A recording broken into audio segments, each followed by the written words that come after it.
Today's class we will be talking about stacks, mainly about stacks. Besides that, we will also be talking about abstract data types, interfaces and exceptions, how stacks are implemented in Java, one application to the analysis of a time series.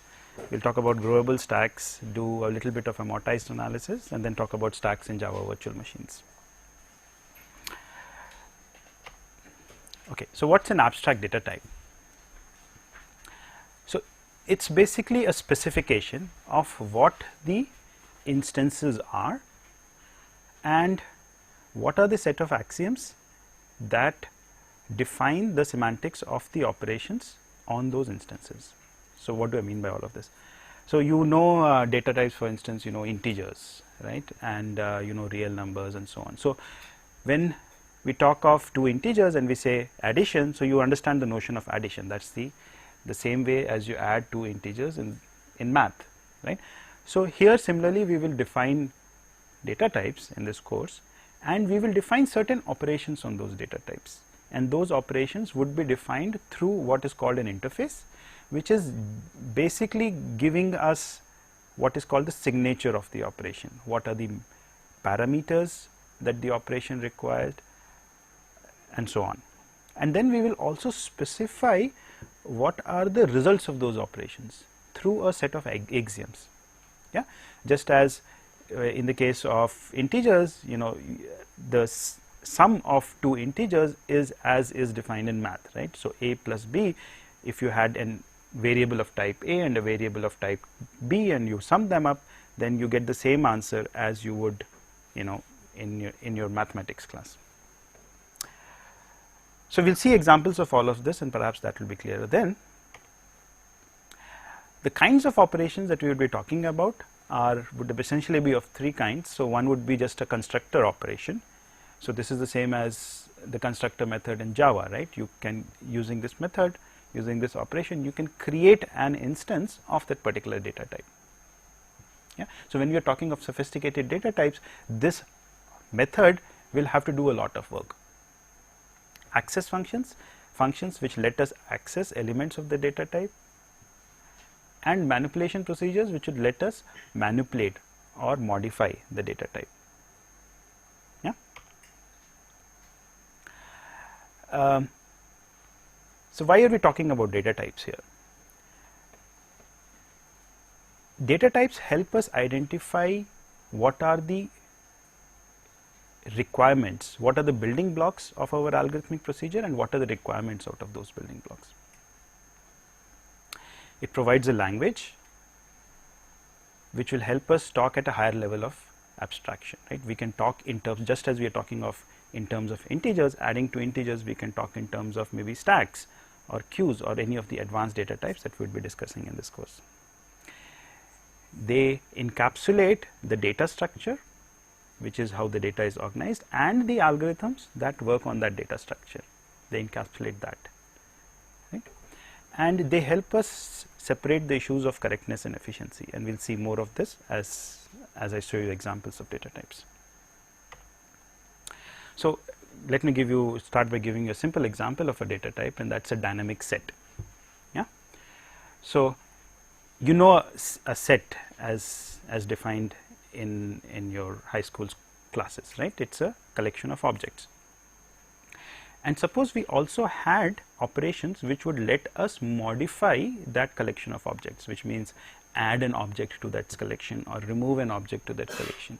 So such a set we would call a dynamic set. Dynamic because we are changing the set, right. We are changing the collection of objects, and we will create data types for such dynamic sets. Right. So what are the kind of methods you would have in a dynamic set?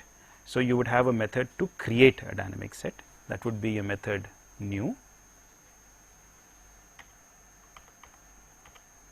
That would be this method new. There would be a method insert to insert an element into a dynamic set. So S is a dynamic set, and this method has two parameters, let us say the set S and the element, and it gives as a result an instance of the set itself. So it gives as a result a new set, another set which now includes the element V in it. Similarly, this removes the element V from the set S, right. So, these are two methods for updating the set. This is a method for constructing the set, and this is a method, one of the access methods. All it is telling us is whether this element is in the set or not. So, the result of this method, the return value is of type Boolean. If V is in the set, then it says true and otherwise false. Okay. And I talked about axioms which which tell us how these operations should behave, and we could write axioms in the following form, right. So, when I create a new set and I ask you, is V in the new set? When I create a new set, it is empty, there is nothing in the set, right. So, the answer to this should always be a false, no matter what V is. Yeah. If I have a dynamic set S and I insert an element V in it, now this resulting set has V in it. So, if I ask whether this set has V in it, then the answer to this should be true. If I have a set S and I insert U in it, then this resulting set now has U in it. Now, if I were to ask whether V is in the set, then what can I say? V is in this resulting set if and only if V was in the previous set, was in the set S. So, the answer to this operation should be the same as the answer to this operation, yeah, provided V is different from U. Yeah. Suppose I have a set S and I delete V from it, and now I ask you whether in this resulting set V is present, then the answer should be false. Yeah. So, these are some basic axioms that you can define which tell us how these operations should, what is the nature of these operations, what is the behavior, functionality of these operations. Yeah. Here we have not yet specified how we are going to do these operations. We have not talked of an algorithm, a procedure, or any such thing yet. We have, the least of all, we have talked of any code for how we are going to implement the dynamic set, right. So, when we are talking of abstract data types, we are not interested in, we are interested in more of the specification, what the instances would be like, and what would be the operations that would be permitted on those instances, and what would be the axioms that govern those operations, that dictate that tell us what the operations are doing. Okay. So, some simple abstract data types that you are perhaps familiar with are queues. I do not know whether you know queues, but we will be doing that later in the course. Stacks, and stacks is what we will be doing today. Okay. So, let us get to stacks then. So, what is a stack? It's again a collection of elements, but now this collection follows what is called the last in first out principle. What this means is that the element which is inserted last would be the first to be removed. So, if I insert an element and then I say remove an element from this collection, then the element that would be removed was the one which was inserted the last. So, the operation of inserting an element is called pushing, and the operation of removing an element is also called popping the stack, right. And some of you might have seen this kind of toys. So, this just has the collection of elements. So, this could also be, for instance, a stack of trays in your mess. So, what you do when you put a tray, you put it on top, and when you remove it, you would always remove the one which is at the top. So, when you remove an element, when you pop off an element, it is always the one which you inserted the last. Yeah. Okay. So, this abstract data type, we are going to define it using, it is supported with these 4 methods. These are the key methods. So, new is a method to create a stack. Push, when I specify an element O, push adds this element O to this abstract data type. So, it inserts object O onto the top of the stack. Pop is not taking any parameter other than the abstract data type, right. It is just taking the stack as a parameter, and it says when I say pop this stack, it just says remove the top element from the stack. If the stack is empty, then this should flag an error. This should say that the stack is empty. Okay. The top operation returns the top element. It does not remove it. That is how it differs from push. That is how it differs from pop. Pop also removes that element. Top only tells us what is the top element. Yeah. Again, if the stack is empty, then top does not make any sense, and so it should flag an error. We can also have some support methods which will help us do these operations. So, size is one such method. So, size tells me how many elements are there in the stack, and is empty tells me whether the stack is empty or not. Yeah. So, everyone understands what the 6 methods are. So, we talked of push, pop, new, top, size, and is empty. Yeah. So, these are the methods. You understand what these methods are doing, and these are the axioms which govern the behavior of these methods, right. So, if S is a stack and I push an element onto S and then I pop the resulting stack, what should I get? The element that I pushed? No. Okay, so when I pop, I should get back S. Okay, if I were to do a top operation now, so when I push an element V onto a stack and I do a top, I should get V, because V would be the top element of the stack then.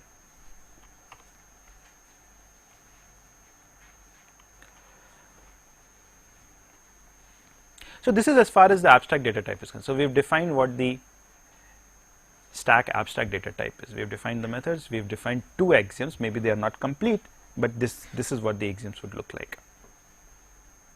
Yeah. Now, suppose we want to translate that into code. What do we do?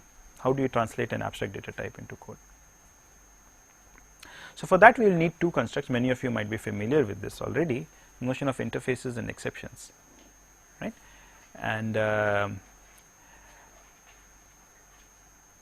so, what is an interface? An interface is a way to declare what a class is to do, what are the various methods associated with the class. It does not tell us how those methods are done, right. That would be part of the implementation of that interface, the implementation of that class, right. So, for an interface we just write down the various names of the methods and the parameters those methods are going to take, and in fact we do not even specify the names of the parameters, we just specify the types of the parameters. Yeah. When we write a class for that interface, we will actually provide the code for those various methods, right. I might specify an interface for a stack, and I am going to do that in a short while. Yeah. And I am going to ask you to implement that interface, right, write the classes for that interface. So, 2 of you could write different classes, you might implement the interface in completely different ways, but I can still use your classes, your implementations, provided they meet the specification, provided they meet the interface specification I have given you. Yeah. And I can use your classes in a program that I have written, or I can use any class, any implementation of that interface in the program that I have written, provided that implementation sticks to that interface. So, all I need to know is that this implementation meets this specification, meets this interface, and then I can use it in my own coding or in my own program. So, it helps us separate the implementation from the specification, and that is why it is a very useful programming technique. So, let us see what a stack interface would look like in Java, right. So, Java has a built-in stack data structure, but nevertheless we will define a stack interface here, and so as I said, we just define the various methods that are going to be part of this interface. So, there is one method called size. All I need to do is specify the types of the parameters and the return type of the method and stuff like that. Yeah, nothing more. I have not specified, I have not given here how these methods are actually implemented. This is just an interface.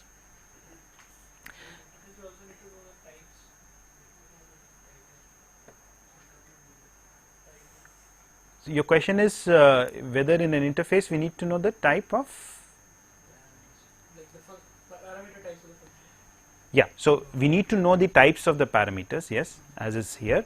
So when I am pushing, so it takes a parameter of type object, right. Object is this generic type in Java, all objects are derived from this type. Okay. So for instance, the method is empty returns boolean, right, that just tells us whether the stack is empty or not. Recall that top gives you the top element in the stack, so it returns an object, and we also have this it throws stack empty exception. So we said if the stack is empty, then this method should somehow signal that, right, and we are going to do that using the notion of exceptions, and I come to that in a minute. Okay. So what is an exception? Exception is another. In the last slide, what does the void thing mean? Void means it doesn't return. It doesn't return any object or any value. But it does. It returns the actual. It returns the original stack with the new element. Doesn't return the new stack. Right. So it doesn't return a stack. It is a method which is executed on the stack. It modifies the stack. So you basically don't consider stack as a parameter. You don't consider stack as a parameter here, exactly. Okay, so exceptions are a mechanism to handle errors. So when we have an error, so when we reach some exceptional condition or an exceptional case in the execution of a program, we throw. So the Java term is throw. We throw an exception. So as soon as an exception is thrown, the flow of control moves from that current method to the method, to the point where the method was called. Okay, and I'll soon show you an example of this.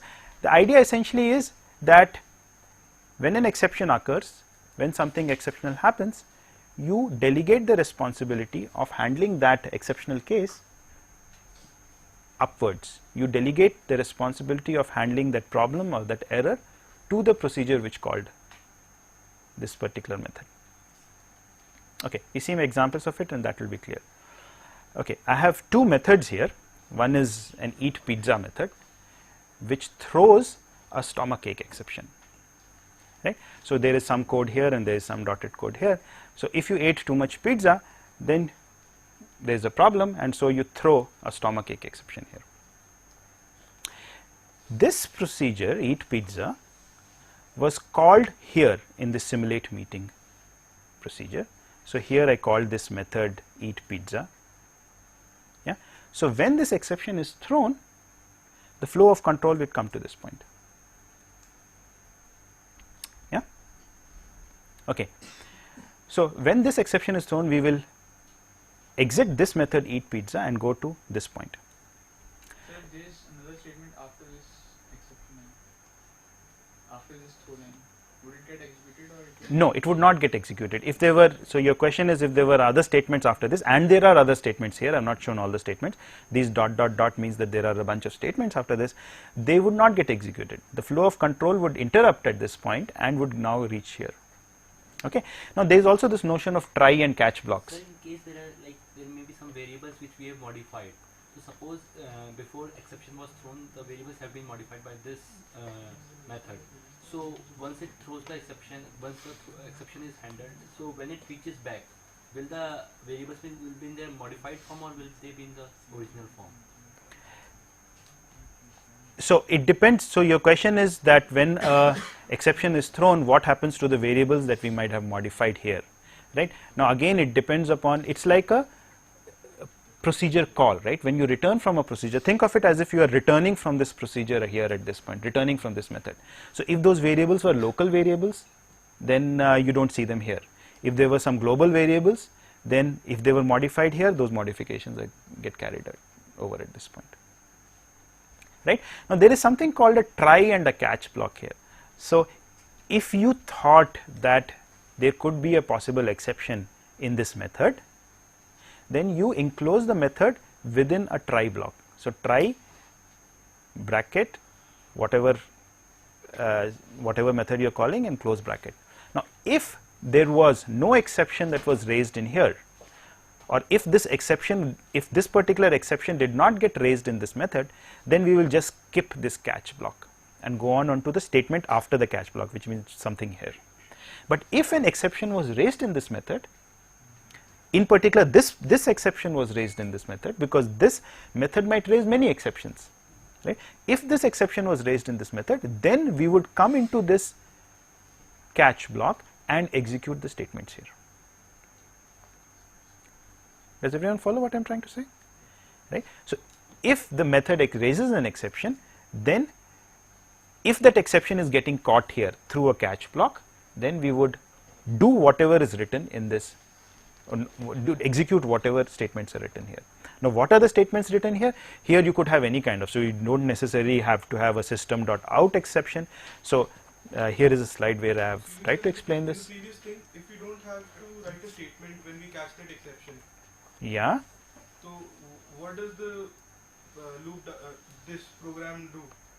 So, your question is, if I did not write this catch block at all, if I did not write this catch block, what would have happened? So, what would have happened then is that this procedure simulate meeting now would throw the exception to its parent procedure wherever it was getting called from. So, when this throws an exception, this will also throw an exception. The control will go to where simulate meeting was called from. If that at that point I am catching this exception, fine. If not, it will throw an exception to the higher level procedure and so on, and finally your procedure will stop with your exception finally appearing at your console, right. So, in this manner it will keep getting propagated up all the way till your procedure stops and the exception is then shown to the user. So what does this out signify? This is just a method to print out the statement. So that stomach exception. Oh, so an exception can so we will see that in the next slide. An exception is really a Java class, right, and by doing this I am creating an object of, and I am creating an instance of this class, and I am initializing that instance with any parameter that might be specified here. So, I can specify some set of parameters here, right. So, a stomach ache exception itself is a class, and I am creating an object by making this call. I am creating an object of this class. Isn't E the object?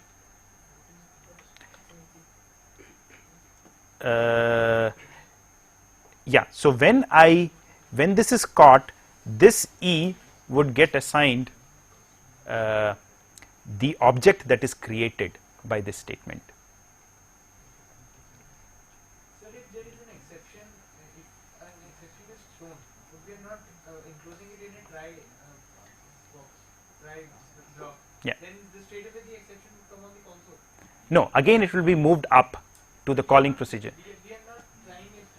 Yeah. So, actually, yeah. So, if it was not enclosed in a try, so this try and catch come together, right. But if you had not enclosed it in a try at all, then it would, that exception would just get propagated upward, move upward in the procedural hierarchy, right. So, if this there was this exception was thrown, then this procedure would throw an exception and its calling procedure would throw an exception till it gets caught at some point. If it does not, it reaches the console. So the class name, then a bracket followed by, like, within the bracket this ouch is written. What does that signify? That signifies creating an object. So, your question is a name of a class followed by brackets and some parameters written here. What does that signify in Java? In Java, that signifies that you are creating an object of this kind, of this class. You are invoking the constructor method for this class with these as the parameters. Okay, so I have just put this down on a side. The try and the catch block are a method of listening for exceptions and catching them.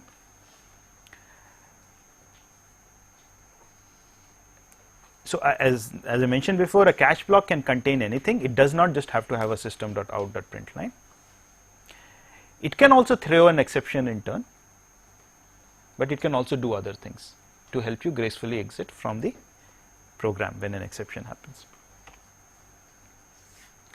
So, if you throw an exception in any method, then you need to add a throws clause when next to the method name, as we did on one of the previous slides. Right. So, when we wrote the method eat pizza, we had throws this exception. So can we use more than one exception? Yes, a method can throw more than one exception. So what did you mean by the stomachache exception itself being a class? I come to that on this slide, right. So, when you are defining a stomachache exception, what is a stomach? So, in Java everything is really an object, right. So, stomachache exception here is the name of a class, okay, and this is the constructor method for the class, right. Recall that the name of the constructor method is the same as the name of the class. So, the constructor method here is taking a single parameter, which is a string, yeah, and what does super mean? It is calling the super class with the same, with this parameter then. So, again, as I mentioned before, if you never catch an exception, it will propagate upwards along the chain of method calls till it reaches the console. Any questions? What calls the constructor of the parent class? It calls the constructor of the parent class, the class from which this class is getting derived. Since stomachache exception is extending runtime exception, it will call the constructor method for the runtime exception. What do you actually mean by class in here? We can define classes as integers and something, but what is this stomachache exception you can call a class? And how can it call some other class?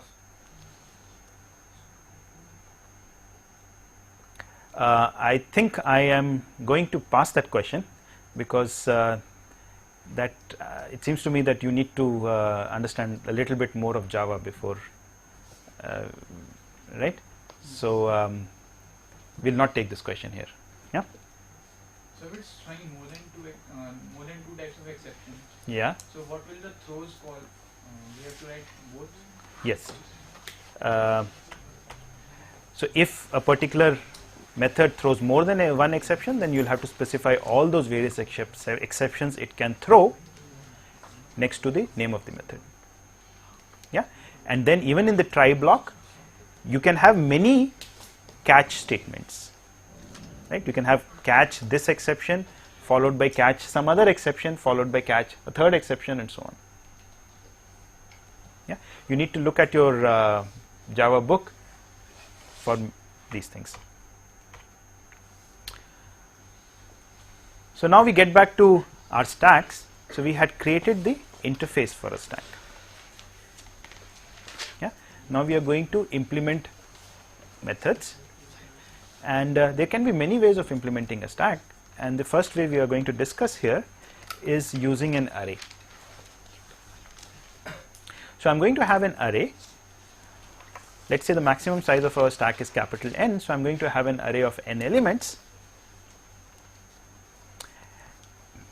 This is going to contain the elements, this array is going to hold the elements of the stack, and I am going to have a variable t which will tell me where the top element of that stack is. Yeah. So, t gives me the index of the top element in the array S. So, the first element will come at location 0. When I push another element, it will come here. When I push another element, it will come here, and so on.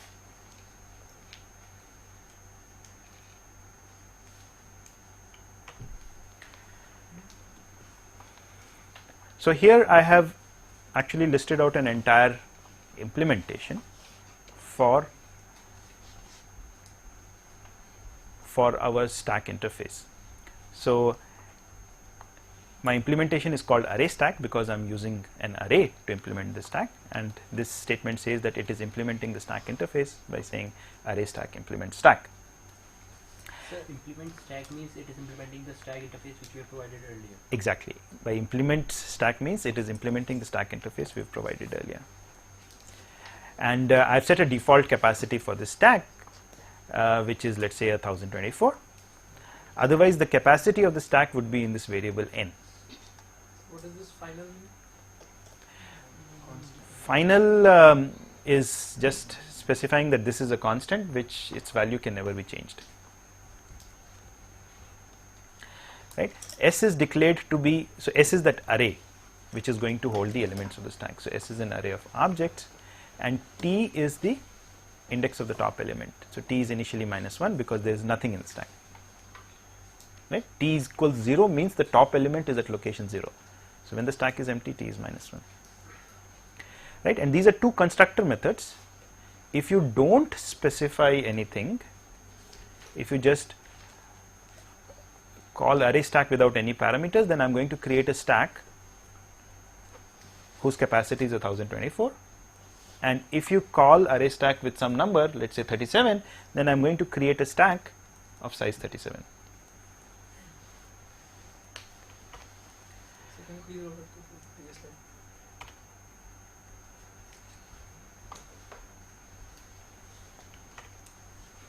Okay, now given this, the method should be very easy, right? So what should size do? So size should just return how many elements are there in my stack. So if T is the index of the top element, then how many elements are there? T plus 1, because we started from 0.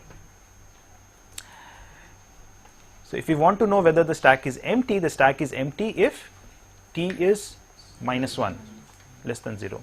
So if T is less than 0, then the stack is empty. So if T is less than 0, this method would return true. Otherwise it would return false. If I want to push an object into the stack, I'm trying to push this object into the stack, then if the size of the stack already equals n, then I should throw a stack full exception. Else I should first increment T and then put the object at the new location, the incremented location. Yes? So this is first increment and then put the object at that location. I have to give you the top element of the stack. So what should I do? I should first check if the stack is empty or not. If the stack is empty, then I throw a stack empty exception. As I recall that if the stack is empty, then the flow of control would exit from here, right? So if the stack is not empty, then I just return the top element of the stack.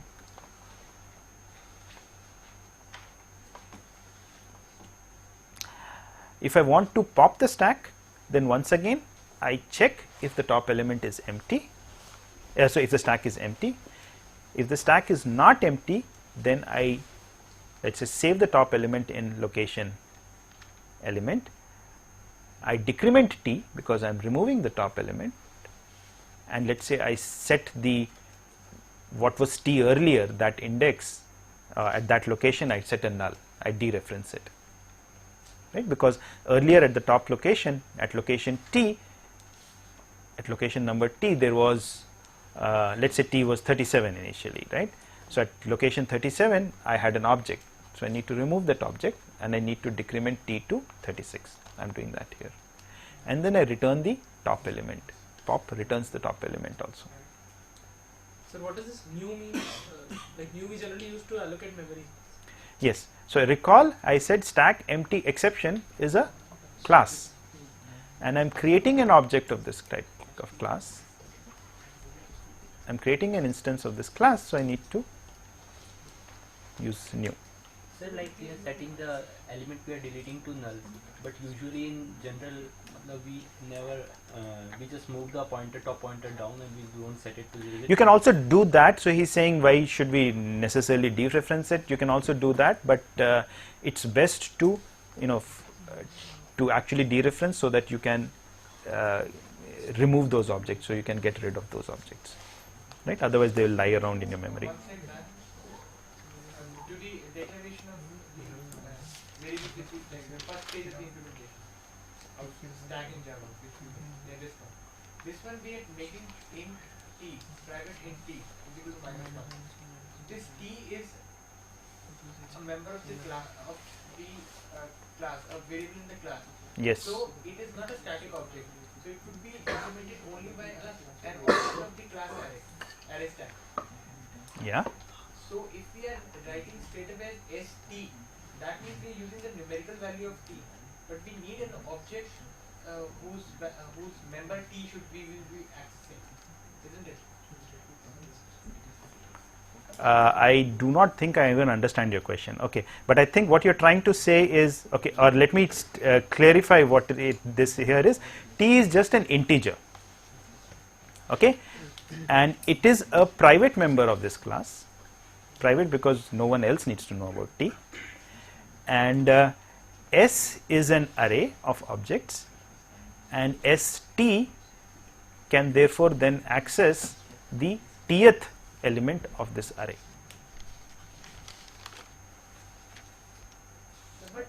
Okay, we'll take your question later then. Yeah, I'll continue. So about the array implementation, it's very simple. All the operations were taking constant time. None of the operations required time proportional to the, which was dependent upon the number of elements in the array, in the stack at that point, right? So each of those methods take order 1 time.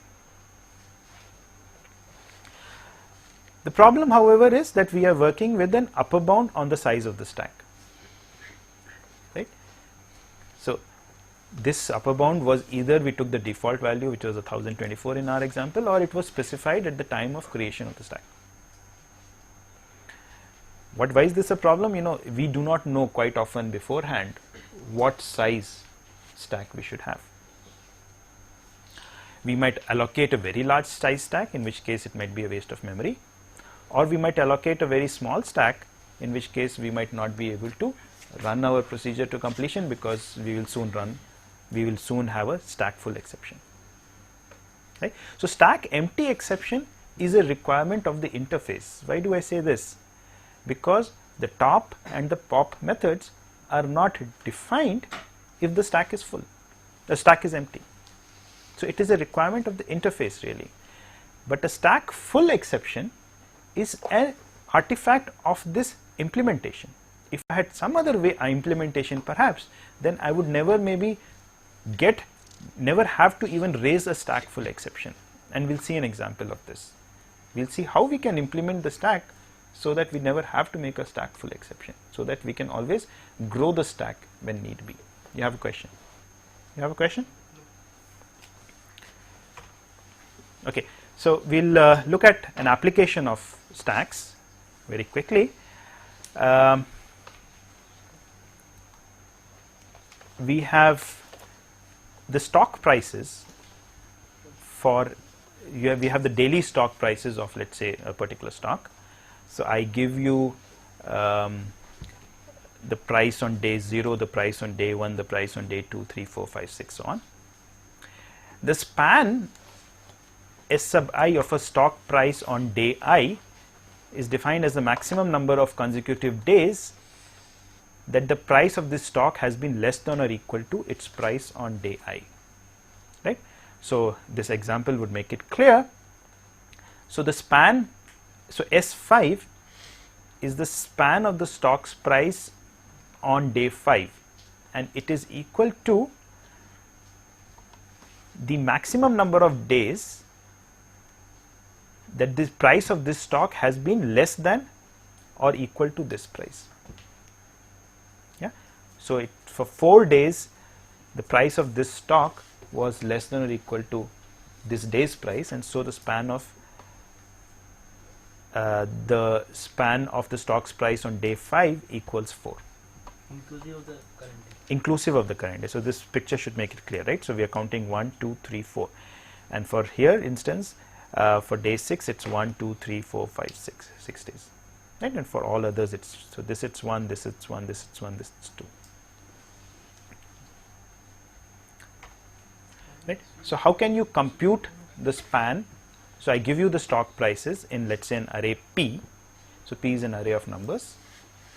I give you the stock prices in this array and I want you to compute the span in an array S. Right. So, what is it that you are going to do? So, to compute S sub I, what you are going to do is you are going to look at the price of the stock on day I, look at the price of the stock on day I minus 1, I minus 2, I minus 3 and so on, right. So, K, the index K will start from 0 and keep going down, and you will keep going down till the price of the stock on day I minus K is less than the price of the stock on day I. The moment you find a case such that the price of the stock on day I minus K is actually more than the price on day I, you stop this loop, right. Otherwise, you keep incrementing K. So, if this quantity is less, then you increment K, else you say done is true. Done will help us exit this repeat until loop. They will exit the repeat until loop if done is true, or if K equals I, which means that we have reached day 0, right. And what will be the span then? The span then will be determined by the value of K, because K then tells me what is the span of the stock's price on day I. So, S of I gets the value K. Yeah. So, this would be one way of implementing this, doing this thing, computing the span. Now, how much time does this take? You can see on the slide it says n squared, so it should take n squared time. Why should it take n squared time? We are repeatedly comparing it. Exactly. So, this loop could in the worst case go all the way from, so how many times could this loop be executed in the worst case? From ith position to 0, from I times, right, and I is varying itself from 0 through n minus 1. So, once again we have the same summation as we saw in the last class. So, this is executed I times, and I is going from 0 through n minus 1. So, the total number of times this might get executed, one of these statements might get executed, might be n squared by 2 roughly. Yeah, and so the running time of this algorithm is big O of n squared in the worst case. So, question is, can we do something better? Yeah, and quite likely we can, which is why we are talking of stacks. So, we can use a stack to do something better. So, recall that to compute the span, we need to know the closest day preceding I on which the stock price is greater than the price on day I. Yeah, that is what we need to know. So, in this example, I need to know for day 5, I need to know the closest day preceding day 5 on which the stock's price was more than the price of day 5. So, this was the price on day 5. So, on day 1 it was more. Yeah. So, for day 5 the span would be 1, 2, 3, 4. So, I am going to call this quantity h of I. What is h of I? H of I is the this quantity here, closest day preceding I on which the price is greater than the price on day I. Yeah. So, who can tell me what is h of 3? H of 3 is 2, h of 2 is 1, h of 1 is 0, h of 0 is minus 1. Conventionally, let us define it that way. H of 4 is 3, h of 5 is 1, and h of 6 is 0. Once you have computed these h's, how can you determine S sub I, the span? The span is then just given by, so what is span of 5 then? Span for the price on day 5 is 5 minus 1, 4. Yeah. So, if we can compute these h quantities, we can compute what the span is very easily. How do we compute the h quantities? Suppose these were the prices that I had given you on days 1 through 6. I have not told you what the price on day 7 is. Okay. But can h of 7 be 1?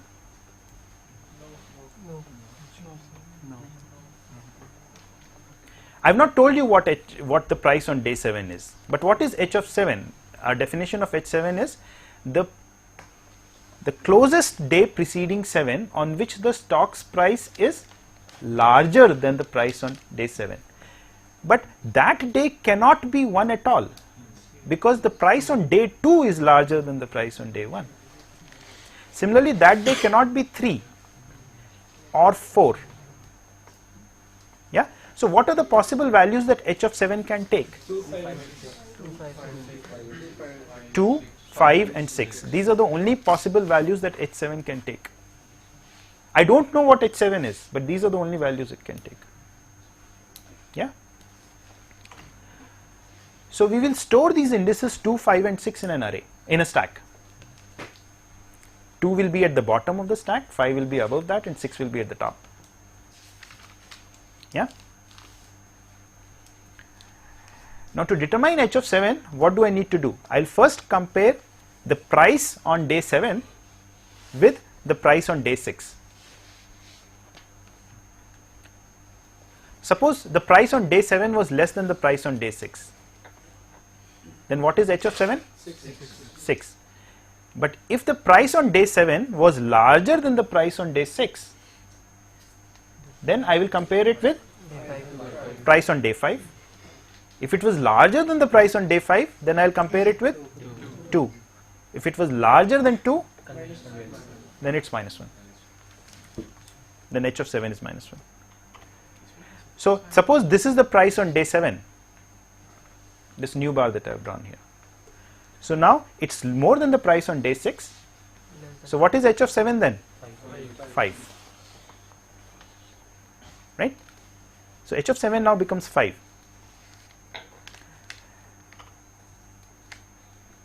So the first price larger than the price on day 7 in this comparison gives me h of 7.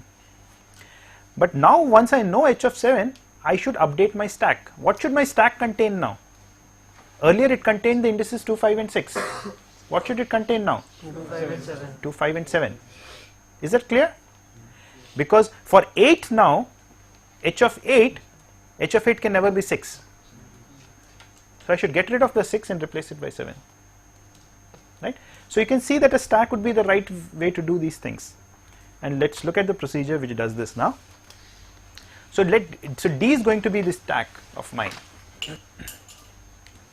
Okay, initially it is empty. And what am I going to do? When I get a certain price, I am going to compare that price with the price on the top of the stack. If it is less than the price on the top of the stack, then what happens? Recall the previous picture. If it is less than the price of the top of the stack, so on the top of the stack we had 2, 5 and 6. If this bar was less than 6, then it is just what is there on the top. Then we are done. Right? The index on the top of the stack will give me my h value. Right? If it is more than the top on the stack, the price on the top of the stack, then I will pop off, I will remove the top of the stack, because now I need to compare with the next one. And why can I pop off? Because I will not need that quantity anymore later. As you recall from the previous slide, since this was more than this, I can actually get rid of this, because next time in the stack I don't need this 6 at all. Yeah, so we are going to do this pop. So we are going to go around in this loop till either done becomes true. When done becomes true, that means I have found a price which is larger than the current day's price. But if done never becomes true and the stack becomes empty, then what happens if the stack becomes empty? H is -1. So exactly that's being said here. If when I exit this loop, the stack is empty, then h should be -1. Else, what is h? H is the top value of the stack. Yes? And once I know h, I can compute s of I, and I keep this in. And I'll push this I back in now. Yeah? Recall in the previous slide, when I got this 7, I now push 7 in for my next computation. Great. So how much time does this take now? Why should it take n? Maybe this loop executes a whole lot of times. this while loop might execute a lot of times. So why should this take only n time? But it can execute only once. Case Then again it is n becomes square. single time. So the worst case again is n squared, because if we get an increasing order, then So is the worst case n square or is the worst case n here? N square. N N square.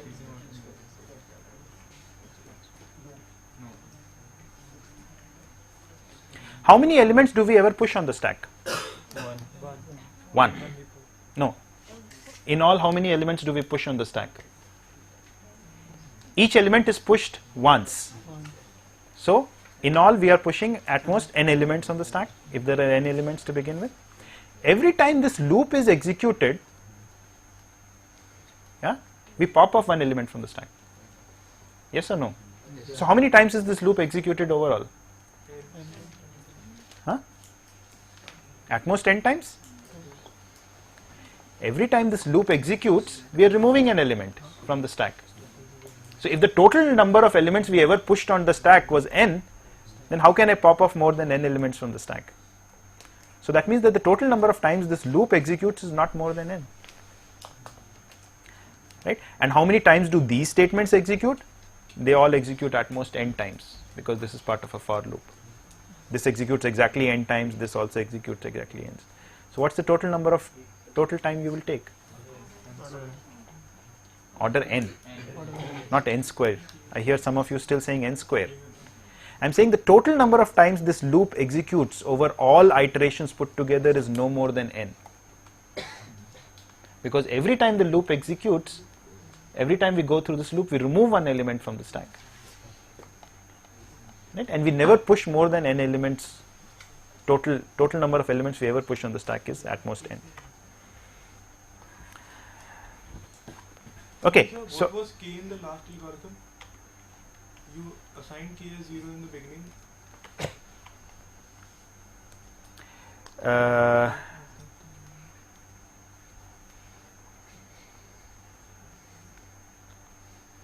Good question. I don't seem to know what k is. It should be h. Yeah, this k should be h. Thank you. Okay, so I said one problem with our stack implementation so far was that we had to give a maximum size for the stack. Yeah. Suppose so now we are going to look at an implementation in which the stack can grow if it ever gets filled. Right? How are we going to do that? If the size of the stack, so when we are pushing an element, if the size of the stack is n, then I create a new array of length f of n. We'll come to what f of n is. I create a new array. I copy all the elements of my original stack S into A, and then I rename A as S. So this becomes my new stack. So I now have a new stack which has f of n elements in it, f of n locations in it, which has capacity f of n. F of n will be larger than n for us, and so we would have increased the size of the stack. Okay. And I increment and I do the regular thing that I need to do for a push, that is I increment the top counter and I put the object that I am trying to push at this top location. So question then is, what should we choose f of n as? Right. So there are two strategies that one could adopt. One could either have a tight strategy or a growth strategy. In a tight strategy, we always increment the size of the array by some constant c. We just increment, additive increment. And in the growth strategy, we double the size of the stack. अगर पहले 10 था तो अब 20 हो जाएगा size of the stack. And we want to compare these two strategies. We want to see which of these strategies is a better strategy. So we are going to think of pushes as of two kinds. One is a regular push. In a regular push, there was space in the stack and you just push the element. So it takes 1 unit of time.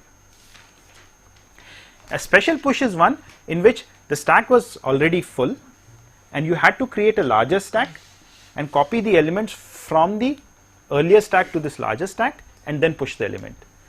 So you created a stack of size f of n that cost f of n units. you copied the n elements, that costs n units, and then you push that one more element, so that costs one more unit. So total cost of this special push operation would be f of n plus 1. Okay, so let's see how the tight strategy, which is where we are incrementing the size of the stack by c units, where c is now, for this example I've taken c to be 4, how this behaves, right. So initially I started with a stack of size and with the array of size 0. When the first element came to push, that was a, then I created a stack of size 4, right, and I pushed this first element in. So the total cost was 4 plus 1. When the second element came, I don't need to enlarge my stack because I have space, yeah, so it just cost me 1 unit. It's a regular push. This is also a regular push, this is also a regular push, so they all cost 1 unit each. Now this is a special push, because when I am now trying to push E, this stack is already full, so I need to create an array of size 8. I need to copy these 4 elements in there, that's the 4, and then I need to push 1. So the total cost becomes 8 plus 4 plus 1. So these are all 3 are next regular pushes, and then once again when I fill this, I will create an array of size 12 now. Why? Because C is 4. So I am incrementing the size of the array by 4 units every time. So I create an array of size 12, I copy these 8 elements, and then I push this one more element. So I get 12 plus 8 plus 1. And so on, and finally I have this thing. So I am going to call this one, when the size of the array was 4, I am going to call that phase 1. When the size of the array was 8, I call that phase 2, and so on and on. Right? And let's see what is the total cost that we incur in this procedure.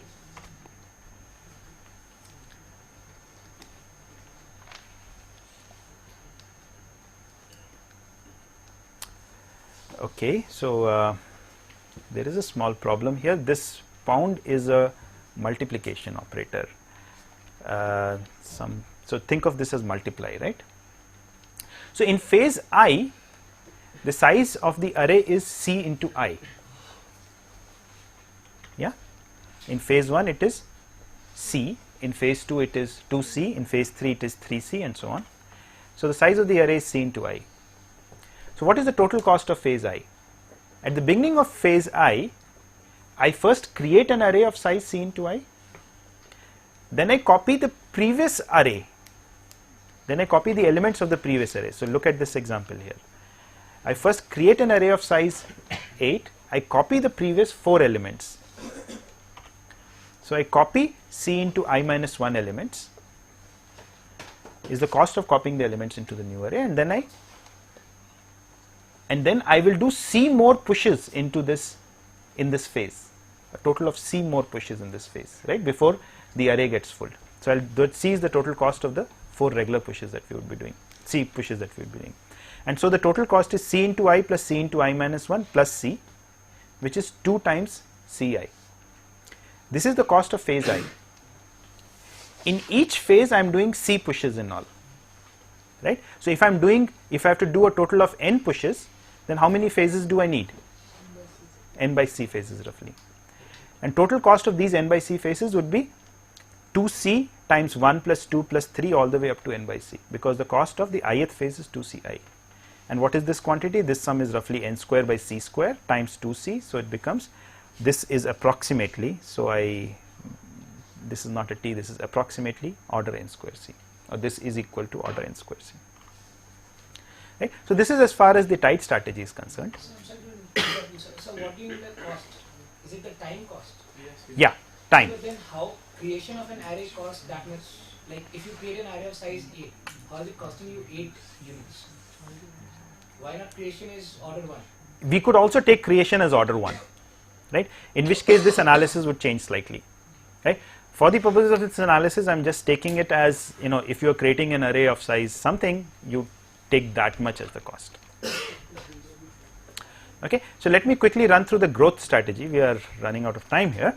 So in the growth strategy, I start with an array of size 0. When I get the first element, I create an array of size 1.